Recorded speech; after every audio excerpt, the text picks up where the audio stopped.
কড়াই ঝালের উপরে ভাজমু, ভাজে তার উপরে করলা কতগুলা কাটে, তারপরে আলু কাটে ভাজি করমু, করে গরম ভাত দিয়ে আর মশ করে খামু।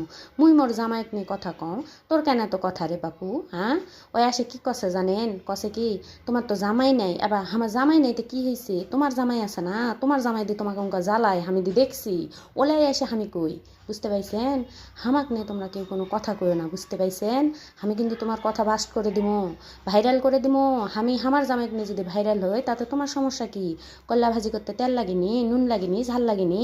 এমনি খালি তোমার মতন ওই ঝালগুলাক দিয়ে ভাজে তেলত দিয়ে আমি খাসি। এই যে দেখো, আমি এনকে থাল ভরে ভরে ভাত খাই, ওটা নিয়েও ফের কথা কয়। এনকে আমি থালত কল্লা ভাজি নিছি, মাছ ভাজি নিছি, কষে কি ও মা এত বড় মাছ তুই কেনকে খাবুটি? তা ও মনে হসে ওই মুখ খিলাছে না, ওর জামাই নিয়ে এসে মুখ খিলাছে, মুই জানো না। ওই হার মোর খাওয়া দেখে কেন হিংসিবে কম দিনই? মুই বলে মোর জামাইক নিয়ে কথা কছে, মোর বলে জামাই নাই। ওমা, আমার জামাই নাইতে কি হয়েছে? জামাই থাকাই লাগবে, জামাই থাকলেই খালি মানুষ জামাইক নিয়ে কথা কয়। তোর জামাইক নিয়ে কথা কসলে, তোর জামাইক নিয়ে কথা কছে এখন থেকে তোর জামাইক নিয়ে কথা কমু। ও মা, বিরক্তর একটা শেষ আছে, মেসেঞ্জার ভরে দিল, বাড়ির এক না মনে হয় মাটি উঠে দিল। বাপরে বাপ, এত কেন জ্বালা।